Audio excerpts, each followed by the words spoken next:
Good morning or hello to everybody. My name is Miss Halverson, and today we are going to read a story called The Mitten.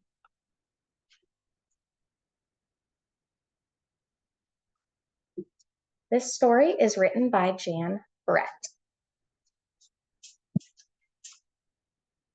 Once there was a boy named Mickey who wanted his new mittens made from wool as white as snow. At first, his grandmother, Baba, did not want to knit white mittens. If you drop one in the snow, she warned, you'll never find it. But Nicky wanted snow white mittens, and finally, Baba made them.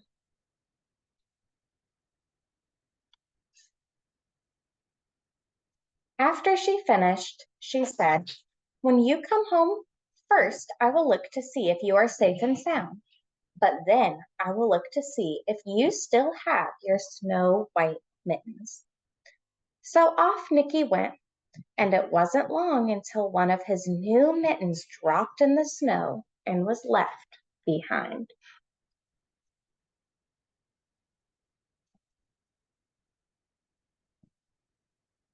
A mole, tired from tunneling along, discovered the mitten and burrowed inside.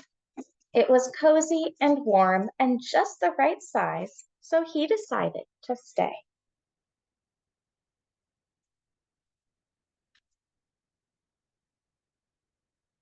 A snowshoe rabbit came hopping by.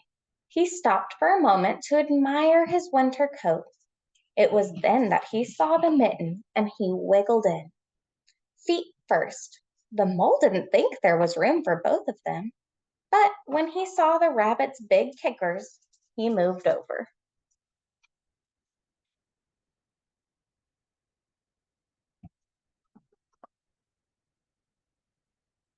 Next, a hedgehog came snuffling along, having spent the day looking under wet leaves for things to eat.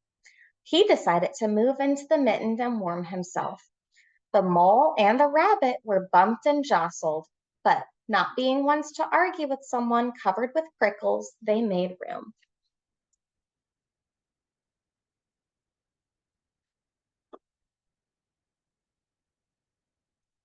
As soon as the hedgehog disappeared into the mitten, a big owl, attracted by the commotion, swooped down.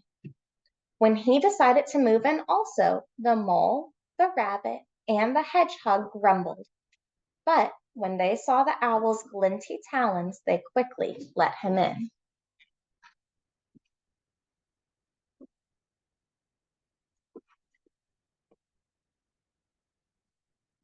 Up through the snow appeared a badger.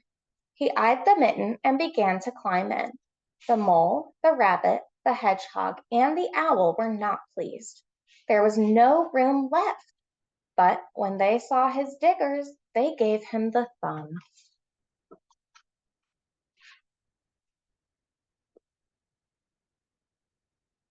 It started snowing, but the animals were snug in the mitten.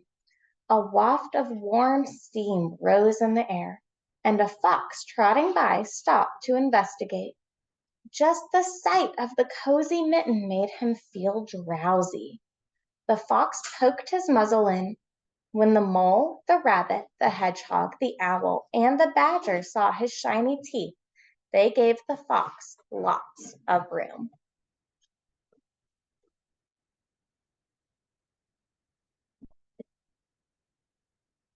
A great bear lumbered by. He spied the mitten all plumped up. Not being one to be left out in the cold, he began to nose his way in. The animals were packed in as tightly as could be, but what animal would argue with a bear? The mitten swelled and stretched. It was pulled and bulged to many times its size, but Baba's good knitting held fast.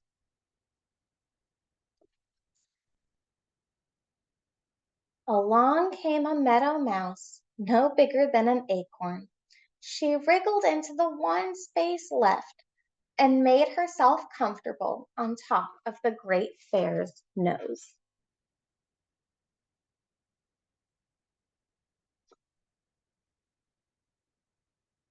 The bear, tickled by the mouse's whiskers, gave an enormous sneeze. Ah, ah, ah, shoo! The force of the sneeze shot the mitten up into the sky and scattered the animals in all directions.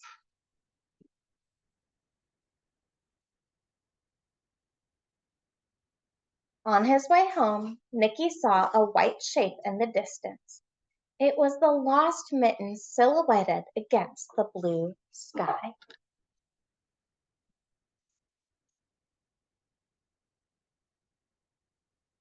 As he ran to catch his snow white mitten, he saw Baba's face in the window.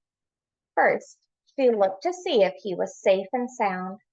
Then she saw that he still had his new mittens.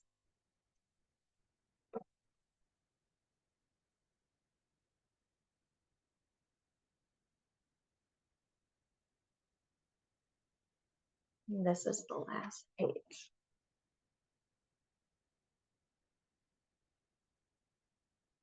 All right, guys, I hope that you enjoyed listening to that story of the mitten.